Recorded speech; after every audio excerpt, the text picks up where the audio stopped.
Hello అండి, అందరికీ నమస్తే. నా పేరు అనిల్ కేత. జనగలం ప్రేక్షకులకు స్వాగతం. సీదిరి అప్పలరాజు అరెస్టు తర్వాత వైఎస్ఆర్ కాంగ్రెస్ పార్టీ, ఆ పార్టీ అధినేత జగన్మోహన్ రెడ్డి గారు పెద్ద ఎత్తున ఆ పార్టీలో ఉన్నటువంటి బీసీ నాయకులతోటి ప్రెస్ మీట్స్ పెట్టిస్తూ ఉన్నారు. బీసీల పట్ల వారికి విపరీతమైన గౌరవం, ప్రేమాభిమానాలు ఉన్నట్లు షో చేస్తూ ఉన్నారు. జగన్మోహన్ రెడ్డి, నువ్వు కళ్ళు తెరవాలి. నీ పట్ల బీసీలకు చాలా తీవ్రమైనటువంటి ఆగ్రహావేశాలు ఉన్నాయి. నువ్వు ఎంత నీచమైన పరిపాలన చేసావు అనేది ఆంధ్ర రాష్ట్ర ప్రజానీకానికి అంతటికీ తెలిసిన విషయమైనా, ముఖ్యంగా బీసీలను ఎంతగా వేధించావు, బీసీలను ఎంతగా హింసించావు, బీసీ నాయకుల్ని టార్గెట్ చేసి ఏ స్థాయిలో రాజకీయ కక్ష సాధింపులకు నువ్వు ఒడిగట్టావు అనేది ఈ రాష్ట్రంలో ఉన్న బీసీలందరూ ఇవాళకి కూడా మర్చిపోలేదు. ఇవాళ బయటకు వచ్చి ప్రెస్ మీట్లు పెడుతున్నటువంటి బీసీ నాయకులు ఎవరైతే ఉన్నారో కాస్త ఇలాంటి అంశాలన్నీ ఒకసారి రివ్యూ చేసుకున్నట్లయితే, జ్ఞాపకం చేసుకున్నట్లయితే నిజంగా ఈ బీసీ సామాజిక వర్గాలకు చెందిన ప్రజానీకం అంతా ఒక్కసారిగా కాండ్రించి మీ మొహాల మీద ఊసారా అనే అభిప్రాయం మీకే కలుగుతుంది. ఆ స్థాయిలో జగన్మోహన్ రెడ్డి నీచాతి నీచంగా ఆ రోజుల్లో వ్యవహరించాడు. కొన్ని అంశాలను మీ ముందుంచే ప్రయత్నాలు చేస్తామండి. ఇవాళ సీదిరి అప్పలరాజు ఆ శ్రీకాకుళం జిల్లాలో అరెస్ట్ అయ్యాడు కదా, మరి అదే శ్రీకాకుళం జిల్లాలో ఎర్రన్నాయుడు గారికి ఉన్నటువంటి రాజకీయ నేపథ్యం ఏంటి, ఆయన కుటుంబానికి ఉన్నటువంటి రాజకీయ పలుకుబడి ఏంటి, ఎన్ని దశాబ్దాలుగా వారు ఆ జిల్లాలో రాజకీయంగా ప్రజలకు సామాజికంగా సేవలు చేస్తూ వచ్చారో, మరి ఆ కుటుంబానికి చెందిన అచ్చెన్నాయుడు గారిని అరెస్ట్ చేయాలనేటువంటి కక్ష జగన్మోహన్ రెడ్డికి ఉంది. సరే, రాజకీయంగా నువ్వు అరెస్ట్ చేయాలనుకుంటే చేయొచ్చు, కానీ ఎటువంటి సందర్భంలో ఆ రోజుల్లో అరెస్ట్ చేశాడు అనేది ఒకసారి మీరు గమనించినట్లయితే, అచ్చెన్నాయుడు గారు పైల్స్ ఆపరేషన్ చేయించుకున్నారు. ఆయన పైల్స్ ఆపరేషన్ చేయించుకున్నారన్న విషయం తెలియగానే ఇదే రైట్ టైం ఆయన్ని అరెస్ట్ చేయించడానికి అని చెప్పి ఆయన్ని అరెస్ట్ చేసి కారులో ఎక్కించుకుని రాష్ట్రం అంతా తిప్పాడంటే ఆయనకి హెవీ బ్లీడింగ్ అయింది. తర్వాత 10-15 రోజుల పాటు హాస్పిటలైజ్ అయినటువంటి సందర్భాన్ని కూడా మనం అందరం గమనించాం. అంటే బీసీ నాయకుల పట్ల ఎంత చిన్న చూపు జగన్మోహన్ రెడ్డి, నీకు అంత నీచంగా వ్యవహరిస్తావా బీసీ నాయకుల పట్ల నువ్వు? అదే నీ సామాజిక వర్గానికి చెందిన నాయకులైతే ఆ విధంగా నువ్వు ఆలోచించేవాడివా? ఖచ్చితంగా జగన్మోహన్ రెడ్డి బీసీలను ఎంత హీనంగా చూస్తాడనే దానికి ఇది ఒక ఉదాహరణ. అంతేకాదండి, అదే శ్రీకాకుళం జిల్లాకి చెందినటువంటి గౌతు లచ్చన్న గారు, గౌతు శ్యామ్ సుందర్ శివాజీ గారు, గౌతు లచ్చన్న గారు రాష్ట్ర వ్యాప్తంగా పేరు మోసినటువంటి బీసీ నాయకుడు, స్వాతంత్ర సమరయోధుడు.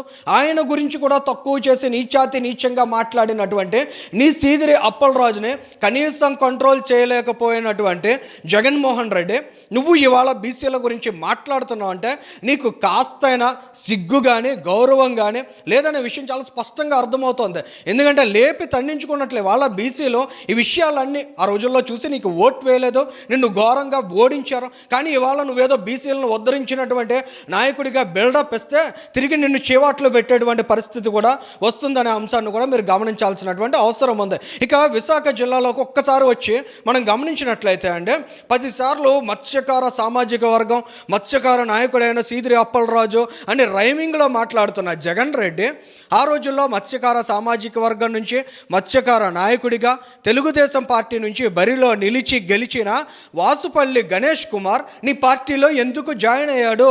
జగన్మోహన్ రెడ్డి బీసీలను ఉద్ధరించేశాడు, జగన్మోహన్ రెడ్డి బీసీలను నెత్తి మీద పెట్టుకున్నాడు, జగన్మోహన్ రెడ్డి తప్ప ఈ రాష్ట్రానికి ఇంకొక ప్రత్యామ్నాయం లేదు అనే కారణాలు కాదు జగన్ రెడ్డి. నువ్వు ఆయన వ్యాపార మూలాల మీద దెబ్బ కొట్టడానికి బ్లాక్మెయిల్ చేశావు.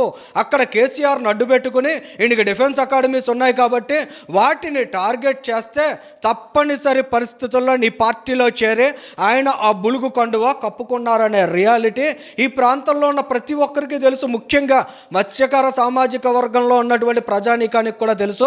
అందుకే ఆ విశాఖ దక్షిణ నియోజకవర్గంలో మత్స్యకారులు కూడా అక్కడ వాసుపల్లి గణేష్ కుమార్ని ఓడించారు. అక్కడ వ్యక్తిని ఓడించలేదు, నీ పార్టీని ఓడించారనే విషయాన్ని కూడా నువ్వు గమనించాల్సినటువంటి అవసరం ఉంది. అంతేకాదు, బీసీ నాయకులు పేర్లు చెప్పుకుంటూ వెళితే ఎంత పెద్ద లిస్టు తయారవుతుంది.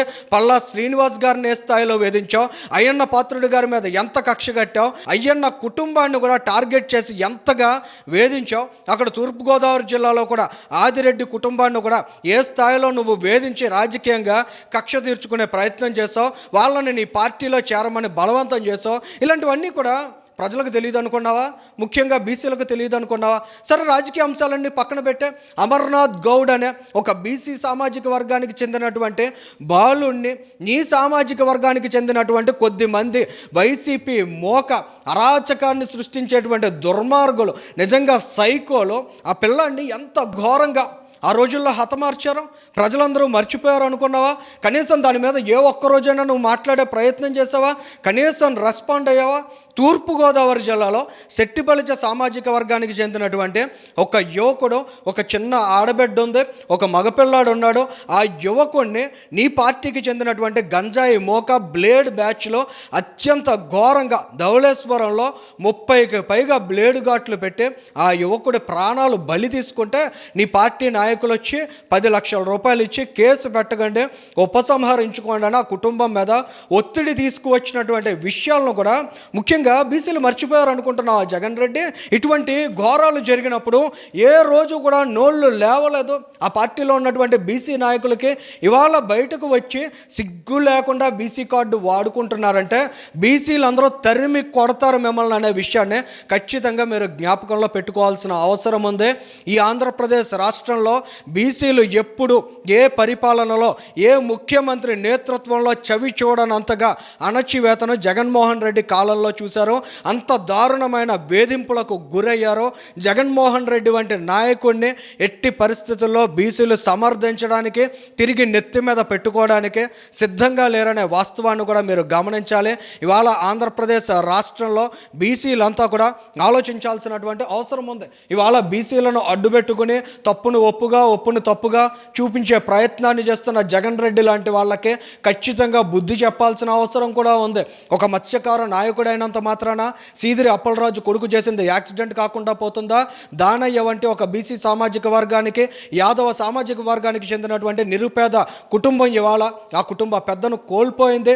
దానయ్య ప్రాణం తిరిగి వస్తుందా?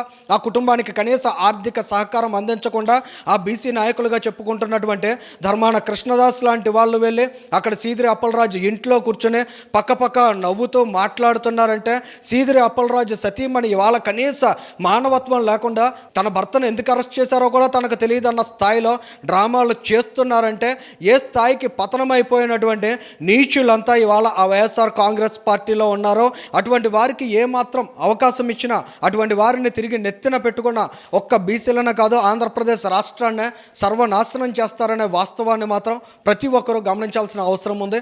ఈ వీడియోకి సంబంధించి మీ అభిప్రాయాన్ని కూడా కామెంట్ చేయండి. Thank you.